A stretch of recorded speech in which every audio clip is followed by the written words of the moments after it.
Entourée d'une immense région désertique, la mer Rouge s'étend sur une distance approximative de 2000 kilomètres. Chauffé à blanc par le soleil, le désert éternel de la Bible vient mourir sur son rivage, là où toute la vie semble s'être concentrée. Au désert brûlé de ses côtes, elle oppose la vie intense de ses eaux bleues. S'y plonger, c'est basculer dans la féerie en technicolore de l'univers corallien. C'est pour cela que je plonge, pour le plaisir de l'envoûtement et des sortilèges du monde sous-marin.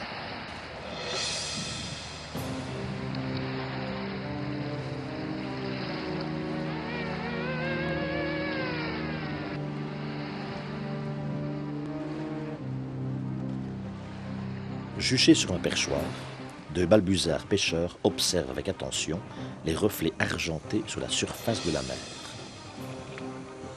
Un banc de poissons se gave en toute quiétude de minuscules planctons. Subtils comme vif argent, ils changent constamment de direction, mais leur vélocité ne permettra pas à certains d'entre eux d'échapper au regard perçant et au bec puissant des deux rapaces. Manger et être mangé, telle est la loi au royaume de Neptune.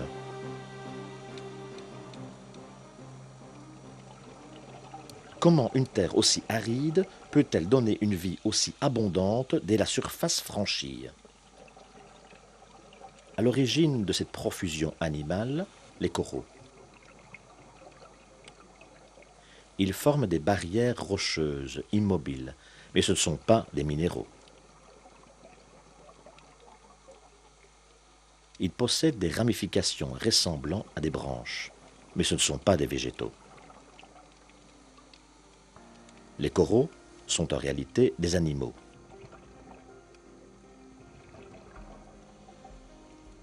Un brin de corail, c'est une colonie de plusieurs millions d'animaux minuscules qui sécrètent un squelette calcaire commun qui peut grandir de quelques centimètres par an et qui est parcouru de petits trous formant les logettes des animaux. On les appelle polypes. Colonisant les reliefs du fond marin, les coraux de toutes formes et de toutes tailles ont, au cours des siècles, érigé ces récifs.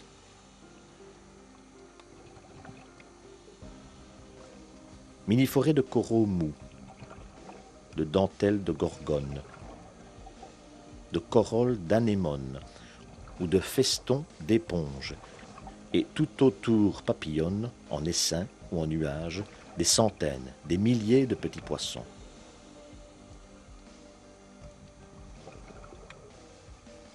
Plus de 1000 espèces ont été répertoriées, dont 10% sont endémiques, c'est-à-dire qu'on ne les retrouve nulle part ailleurs.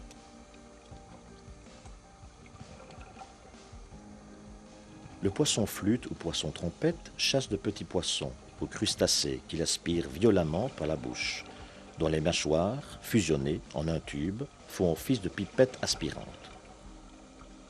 Le nason à éperon, casqué tel un guerrier de 14-18, passe tranquillement son temps à arpenter le décor afin d'y brouter les algues nécessaires à son régime alimentaire de base. Grâce à leur museau pointu, les poissons papillons fièrement drapés dans leur robe jaune citron fouinent dans les moindres recoins du récif, à la recherche des polypes ou des petits invertébrés dont ils se nourrissent. Peu farouche, le mérou-loutre, à la robe constellée de minuscules ocelles, se laisse facilement approcher. Tout comme le rouget, le nason et le poulpe, ils ont la faculté de changer de couleur sous le coup de l'émotion. Une poche d'encre, 2 yeux, 3 cœurs, 8 bras, 9 cerveaux. La pieuvre, également appelée poulpe, est un merveilleux animal qui n'en finit pas de surprendre. Plus timide qu'agressif, il se propulse en projetant de l'eau par son siphon. Et c'est également par ce siphon qu'il projette son encre lorsqu'il se sent menacé. Mais c'est aussi un grand champion du camouflage, qui peut, en un clin d'œil, prendre la couleur et l'aspect du milieu où il se déplace.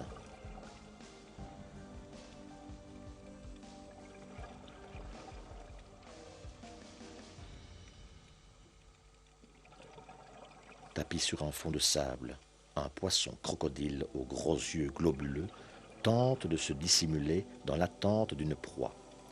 Sous son aspect redoutable se révèle toutefois un animal craintif et nonchalant qui préfère la fuite au moindre signe de danger potentiel.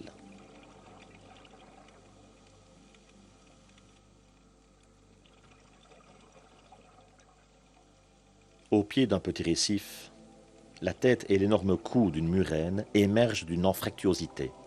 Elle attend impatiemment, la gueule ouverte, son passage à la station-service de nettoyage.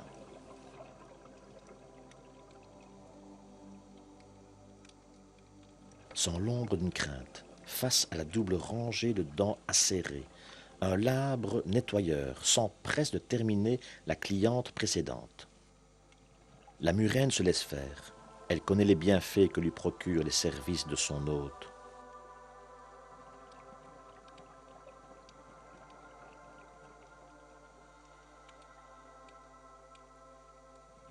Autour de la station, les poissons souhaitant se faire déparasiter attendent leur tour, tandis que les labres nettoient leurs dents, inspectent leurs ouïes et passent au peigne fin leurs écailles. Ils se pâment de bien-être et perdent toute notion d'agressivité. Ensuite, on se sépare, satisfait, les uns ayant fait ripaille, les autres peau neuve.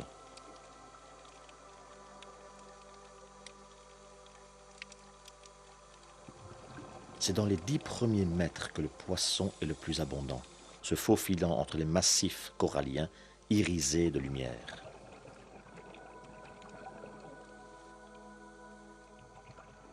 Tapis sous un surplomb de récif, Jojo le mérou attend patiemment la nuit pour se mettre en chasse, tandis qu'un empereur impérial parade en exhibant fièrement sa robe de gala.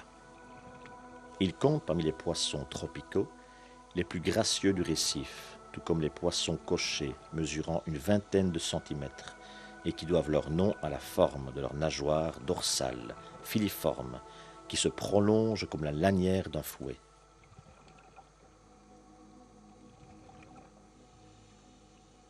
Ce qui frappe toujours d'emblée, c'est la curiosité des poissons, leur effronterie, leur audace, mais aussi quelquefois leur regard effarouché, trahissant leur angoisse.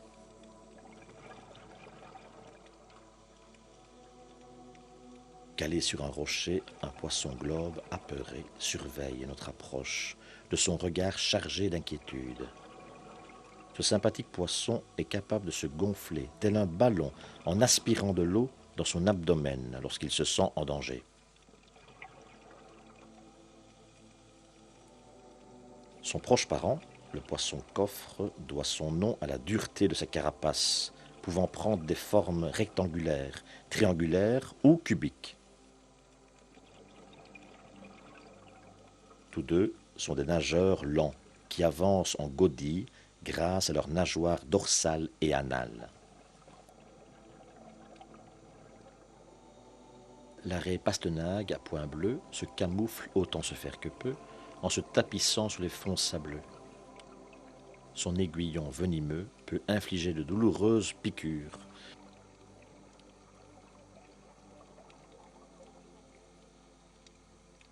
D'un majestueux battement d'ailes, elle prend son envol à la recherche d'un coin plus tranquille, libérant la place à une superbe raie torpille.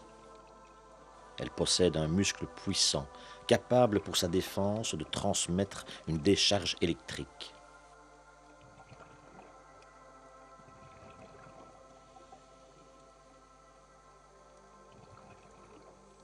En accueillant les plus démunis du récif, les oursins diadèmes leur offrent l'hospitalité et une certaine protection au sein de leurs dangereuses épines.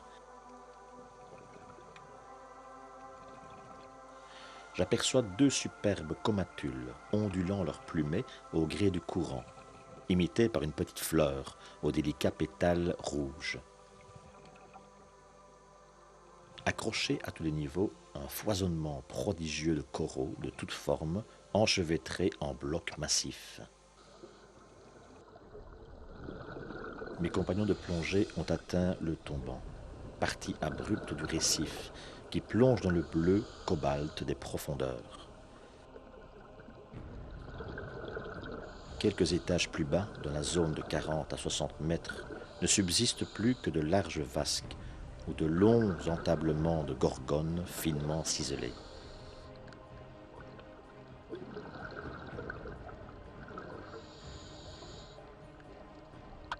Moins 65 mètres, toutes couleurs ont disparu et la température de l'eau s'est refroidie de quelques degrés. La faune sous-marine s'est raréfiée, mis à part un petit poisson, ballon, venu se perdre dans les grandes profondeurs, ainsi qu'un gros Napoléon déambulant nonchalamment dans les bulles des plongeurs.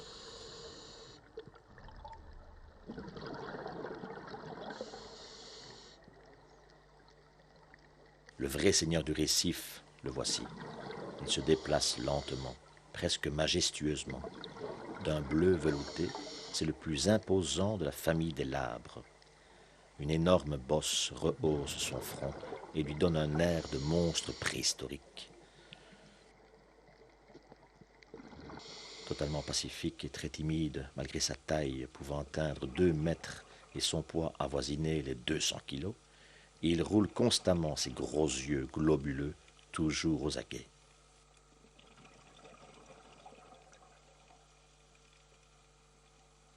Les ordinateurs de plongée signalent les paliers de décompression à 3 et 6 mètres.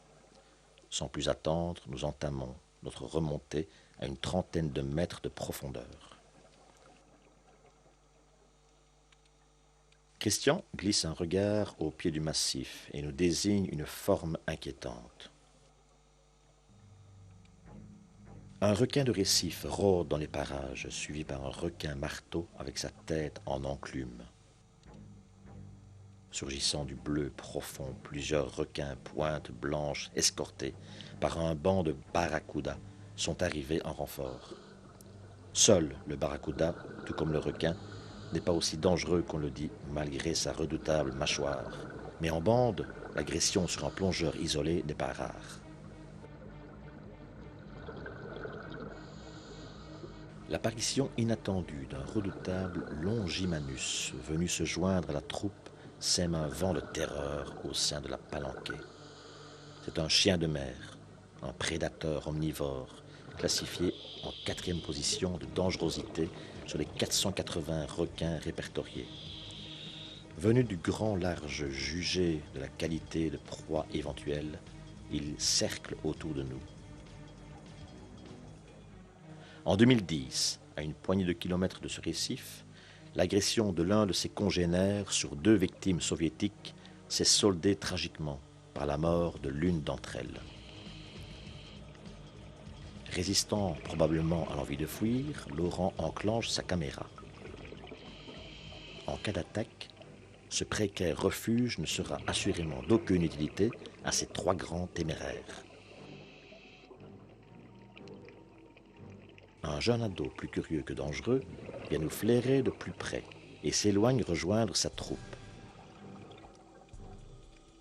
Soudainement, en un clin d'œil, la bande se disperse.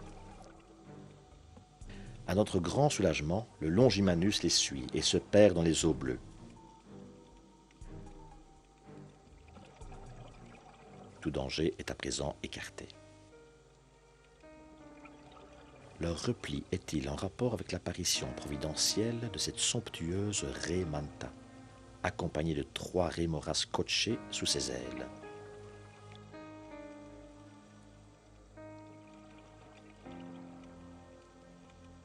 Comparable à un grand oiseau volant dans les eaux, elle nous offre un majestueux spectacle aquatique.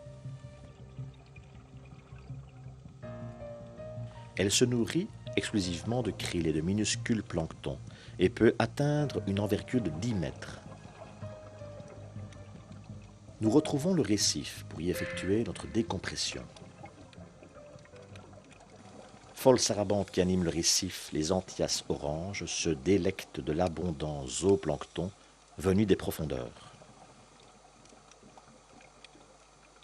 L'holothurie serpent se propulse lentement en contorsionnant son disgracieux corps annelé.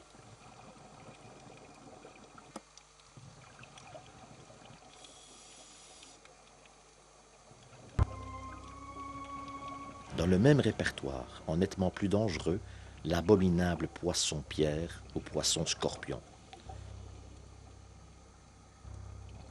Pierre parmi les pierres, il est sans conteste le plus dangereux de tous.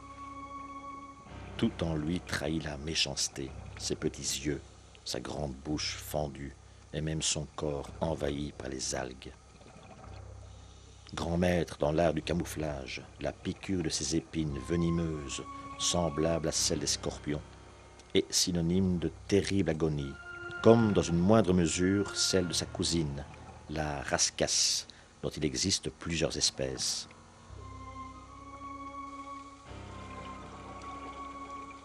La plus jolie, bien que particulièrement dangereuse, est la rascasse volante.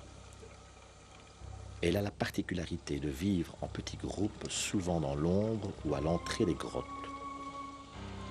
Malheur à celui qui frôlera malencontreusement ses jolies plumes venimeuses ou qui posera involontairement la main sur elle. Infiniment plus séduisante, la tricolorée limace de mer peut quelquefois être très urticante, tout comme les anémones qui laissent ondoyer leur corolle de tentacules pièges au gré des courants.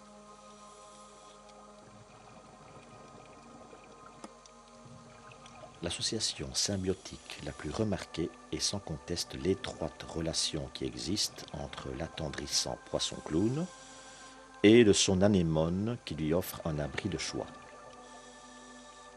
Ces petits protégés n'hésitent pas à faire face aux plongeurs, jouant un instant les fiers à bras, puis retournent à toute allure se nicher entre les tentacules globuleux avant d'esquisser une dernière tentative d'intimidation.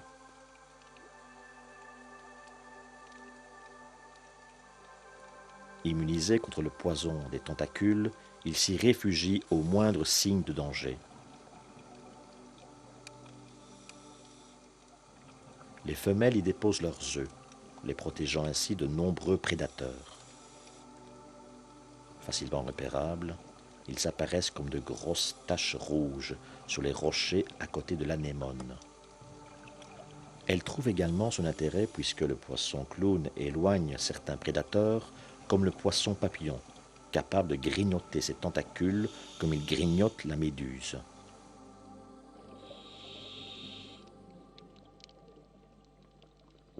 Au palier de 3 mètres, le manège d'un petit labre attire mon attention. Cherchant à se nourrir aux dépens d'un bénitier, il tente vainement de pénétrer le coquillage qui lui fait comprendre qu'on ne franchit pas sa porte sans en avoir reçu l'invitation.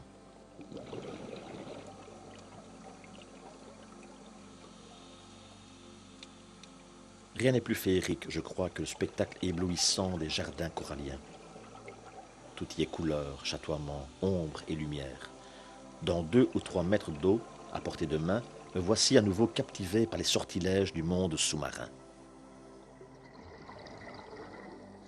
Alertée par le bruit de nos bulles, une paisible tortue absorbée à brouter le corail s'empresse de terminer son déjeuner et de s'éloigner rapidement pour retrouver sa tranquillité.